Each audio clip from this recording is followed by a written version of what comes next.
Thank you very much for joining us, Mr. Minister. Donald Trump says the economic result of NAFTA has been very unfair to the United States. How do you respond to that?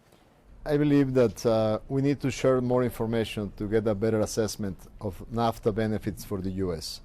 As you know, basically Mexico is the second largest buyer of U.S.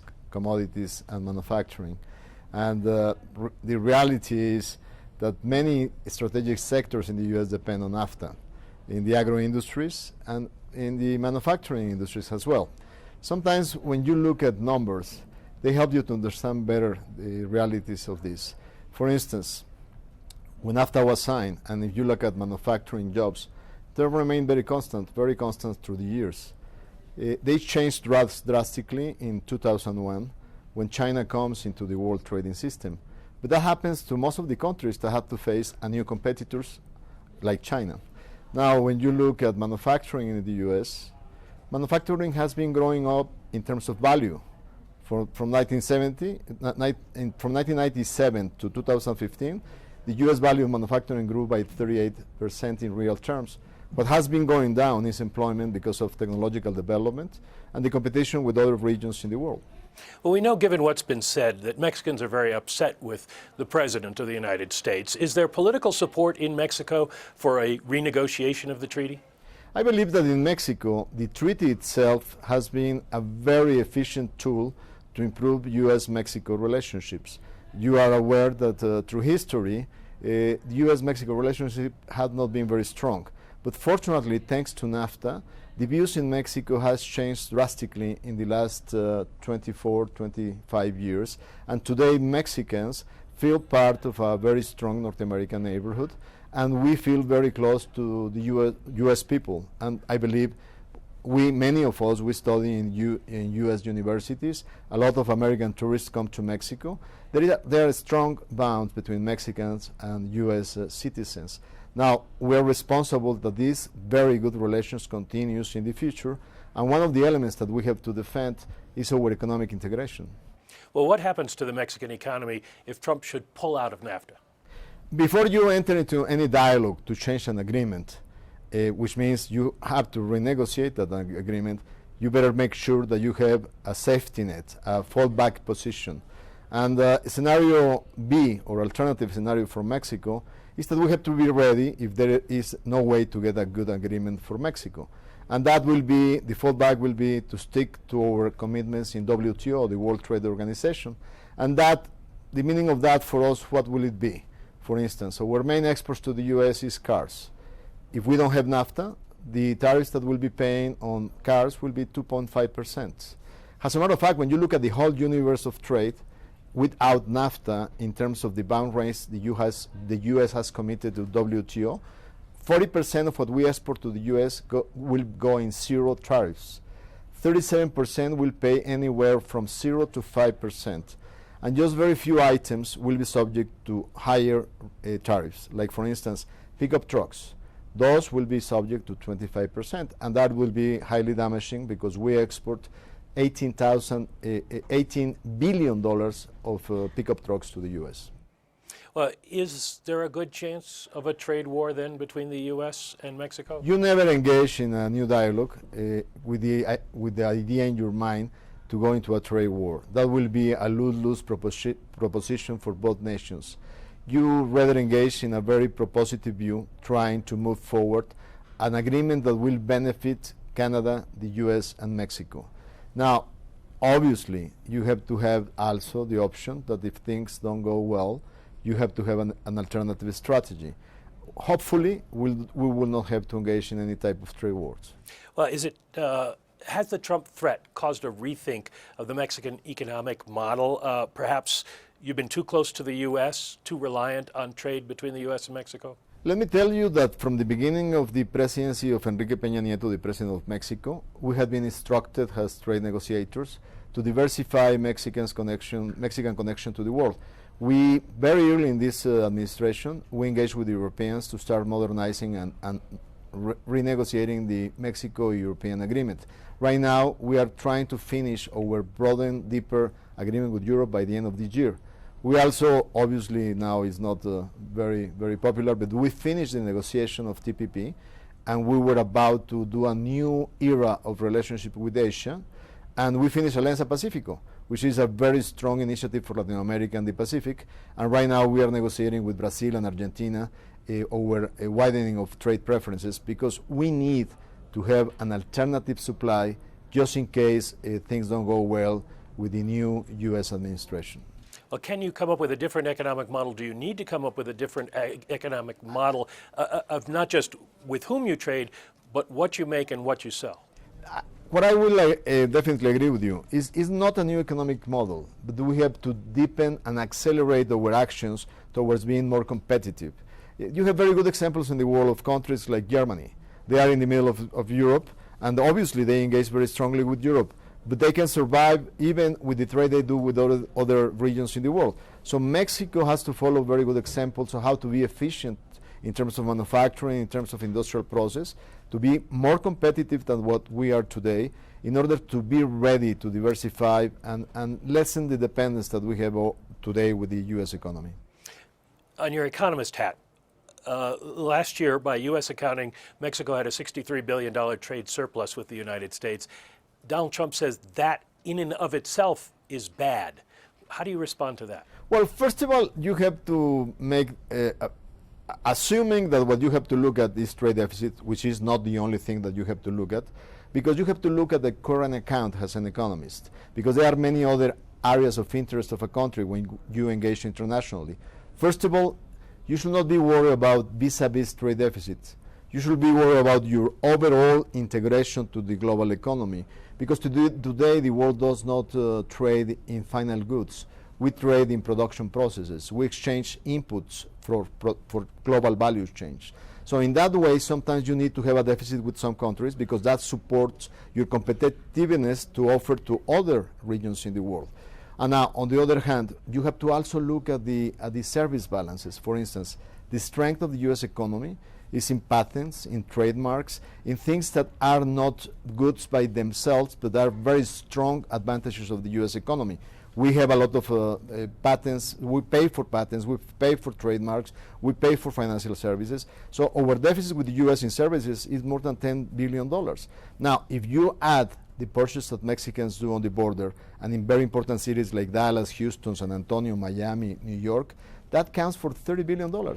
So together, our trading unbalance in services plus what we buy and is not registered in the trade account, basically there is nothing to worry about our trade balance.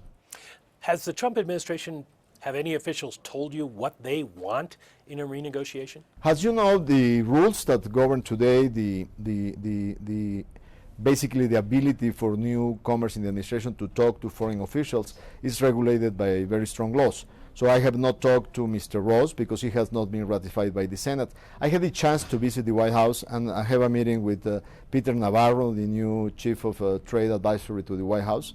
And by following up his interviews and by following up the hearings of Mr. Ross, you get a sense that there is a way where we can find a landing pad, how to strengthen regional content in North America and to bring back some of the investment that we let go in the past to other regions in the world. So I think that there is a way to find a very good agreement that will be a win-win for the three countries in Nafta. Well, you have mentioned giving Donald Trump some political victories to be able to sell back in the United States. Can you give me an example of what that might be? For instance, any agreement has in itself rules of origin, which is the kind of regional content that you have to give to a product in order to be able to benefit from a special treatment in tariffs. That you can strengthen rules of integration.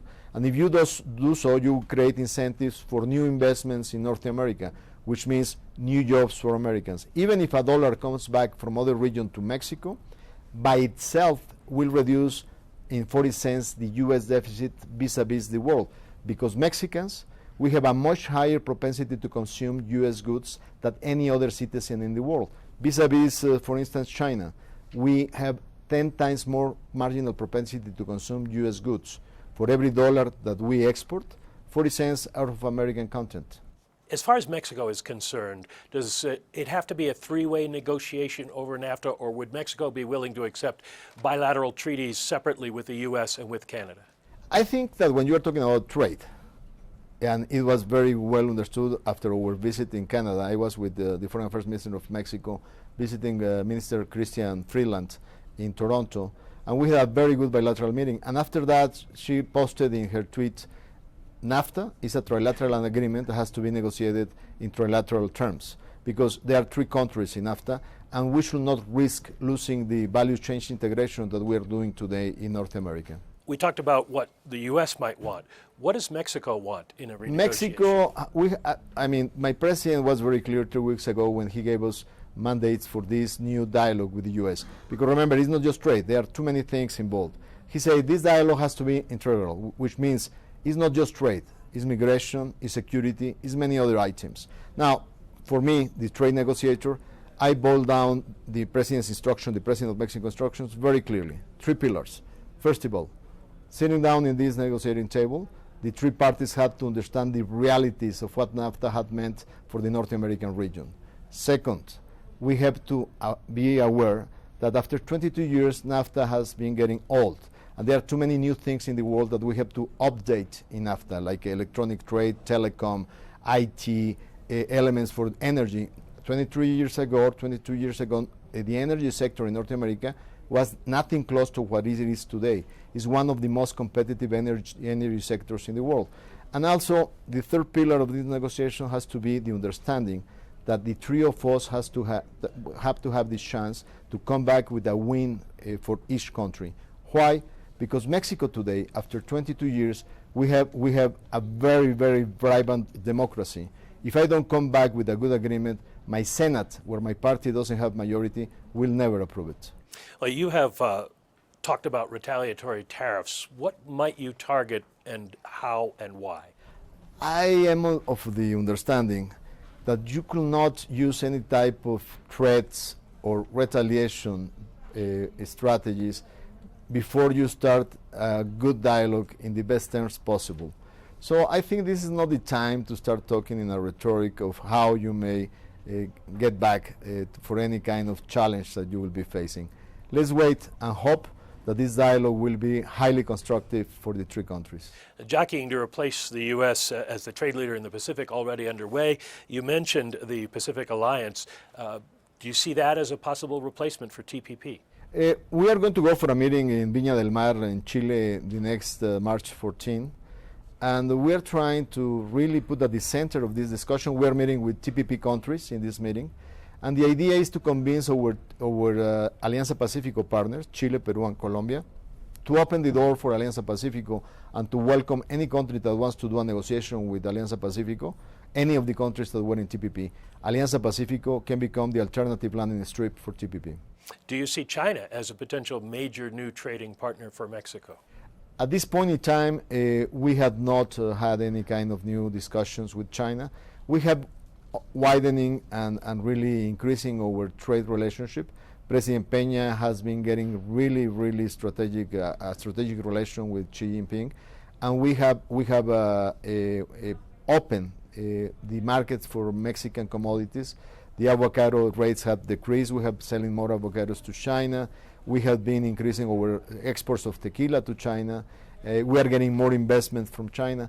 But I still believe we are very similar economies in manufacturing, and therefore we are not like the profile that you have some of the Latin American countries like Brazil, where there are basically primary products nations in which they have a natural complementarity to China.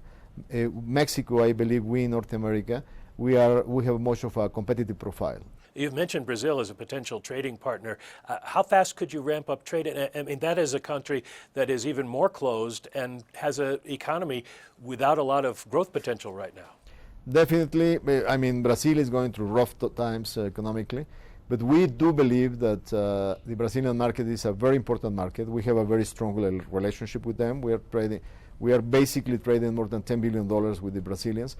We see there a very, very high potential, but mostly right now, Mexico, in terms of agro products, we are fully depending on the U.S. economy. Given the fact that we have to prepare for very uncertain times in this dialogue, we have to basically strengthen our relationship with Argentina and Brazil, because they are very highly productive in grains, foodstuff, wheat, corn, you name it, they have it.